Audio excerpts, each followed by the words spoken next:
Hello students, आज हम linear transformation chapter की एक्सरसाइज 4th की बहुत इम्पॉर्टेंट थ्योरम करने जा रहे हैं। लास्ट लेक्चर में हमने 1 ऑन 2 सिंगुलर नॉन सिंगुलर की डेफिनेशन पढ़ी थी। आज हम नॉन सिंगुलर से 1 और 1 से नॉन सिंगुलर बनाया जा सकता है, ऐसी थ्योरम करेंगे। थ्योरम मैं खुद समझाऊंगी करके, उसके बाद बुक से करवाऊंगी ताकि आपको एग्जैक्ट बुकिश लैंग्वेज भी पता चल जाए और थ्योरम बनी कैसे वो भी पता चल जाए। स्टेटमेंट है prove that linear transformation T V से डब्ल्यू ट्रांसफॉर्मेशन हो रही है। कह रहे हैं अगर नॉन सिंगुलर है if and only if T is 1 और अगर टी 1 होगा तो टी नॉन सिंगुलर होगा। तो सबसे पहले आपको नॉन सिंगुलर की डेफिनेशन और नॉन सिंगुलर की और 1 की डेफिनेशन पता होनी चाहिए, तो जो कि मैं पहले करवा चुकी हूँ, फिर भी मैं एक बार रिपीट कर देती हूँ कि नॉन सिंगुलर अगर मैं वी लेट करूँ नल स्पेस से और उसकी ट्रांसफॉर्मेशन मुझे पता है नल स्पेस का है, तो इमेज क्या आएगी, ज़ीरो आएगी ही आएगी।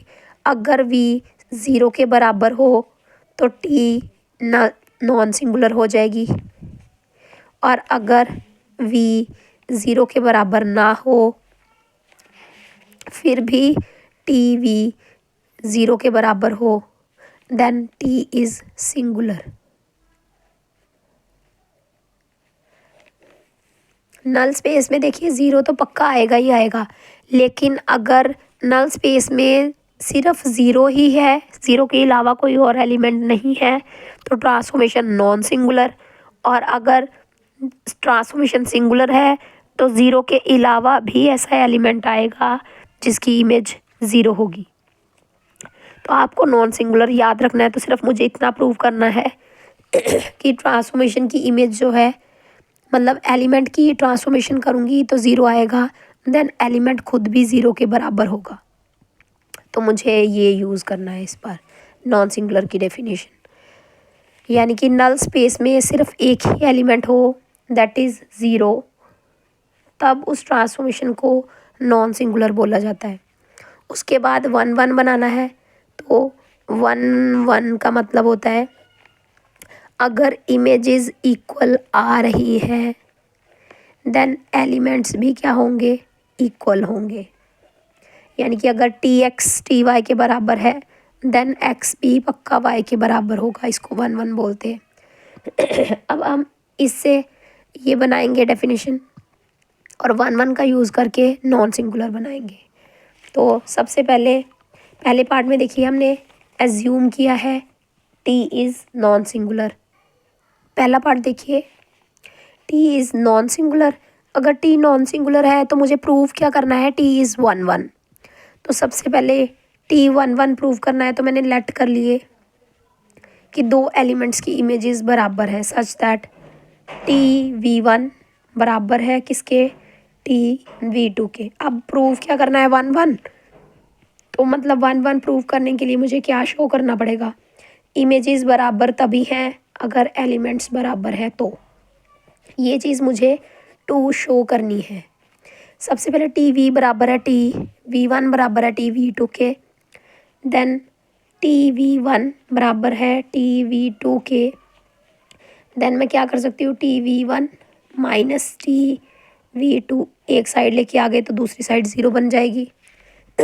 अगर दूसरी साइड ज़ीरो बन चुकी है, क्योंकि टी है लीनियर ट्रांसफॉर्मेशन, तो टी को कॉमन बाहर निकाला जा सकता है, V1 minus V2 equals to zero. बिल्कुल सही है, क्योंकि टी लीनियर ट्रांसफॉर्मेशन है तो टी को कॉमन बाहर निकाला जा सकता है, V1 V2 को बाद में ऐड किया जा सकता है, ऐड सब्ट्रैक्ट करके फिल किया जा सकता है। इसके बाद अब यहाँ पे देखिए डेफिनेशन यूज़ होगी। कह रहे हैं कि अगर टी और सम एलिमेंट ज़ीरो के बराबर है और मुझे गिवन है इस पार्ट में that is T is non singular, T जो है वो नॉन सिंगुलर है। नॉन सिंगुलर की कंडीशन क्या होती है, टी वी ज़ीरो तभी होता है अगर वी ज़ीरो के बराबर हो। अभी मैंने आपको डेफिनेशन पढ़ाई ना, टी नल स्पेस को बिलोंग करने वाला टी वी नॉन सिंगुलर में ज़ीरो तभी होता है अगर वी किसके बराबर हो, ज़ीरो के बराबर, यानी कि जो पुट की गई चीज़ है वो खुद ज़ीरो के बराबर हो। तो टी अगर नॉन सिंगुलर है तो टी में जो पुट किया गया है उसकी वैल्यू क्या होगी, देयरफॉर v1 माइनस v2 किसके बराबर होगा, ज़ीरो के, क्योंकि टी इज़ नॉन सिंगुलर। अगर v1 माइनस v2 ज़ीरो के बराबर है तो v1 बराबर है v2 के, यही तो मुझे प्रूव करना था। देयरफॉर t इज़ 1 1, t मुझे 1 1 प्रूव करना था नॉन सिंगुलर लेट करके, तो मैंने इस बार केस फर्स्ट में लिया। t नॉन सिंगुलर है, t 1 1 प्रूव करने के लिए इमेजेस बराबर लेके चली मैं, t v1 बराबर है t v2 के, प्रूव करना है v1 बराबर है v2 के। T v one v two के टी वी टू के बराबर है तो इसको एक साइड पे लेके आए। एक साइड पे लेके आने के बाद टी को बाहर निकाला। v1 v2 एक साथ कर सकते हैं क्योंकि टी इज़ लीनियर, लीनियर हो तो इस तरह से हो सकता है। इमेज ज़ीरो के बराबर आए और टी नॉन सिंगुलर हो तभी पॉसिबल है अगर एलिमेंट खुद ज़ीरो के बराबर है। तो v1 equals to v2, therefore T is 1 1। अब इसका कन्वर्स करते हैं। कन्वर्स में मुझे क्या करना होगा, कन्वर्स में मैं टी इज़ 1 1, टी 1 1 है ये मान के चलूँगी। और टू शो क्या करना है कि टी इज़ नॉन सिंगुलर, तो नॉन सिंग दैट इज़ मुझे शो क्या करना है कि टी वी ज़ीरो के बराबर तभी होगा अगर वी किसके बराबर होगा, ज़ीरो के। कि टी वी ज़ीरो है देन वी पक्का ज़ीरो होगा, तो ये नॉन सिंगुलर होगा। तो इसके लिए सबसे पहले मैंने लेट कर लिया कि टी वी ज़ीरो के बराबर है। अगर टी वी ज़ीरो के बराबर है, टी वी ज़ीरो है तो टी ऑफ ज़ीरो भी तो ज़ीरो ही होता है क्योंकि ट्रांसफॉर्मेशन लीनियर है। अगर T we equals to T zero then T v अगर टी ज़ीरो के इक्वल है तो वी इक्वल्स टू ज़ीरो है, क्यों 1 1, टी इज़ 1 1। टी इज़ 1 1 का फ़ायदा क्या हुआ कि टी एक्स बराबर होगा टी वाई के, देन एक्स बराबर होगा वाई के।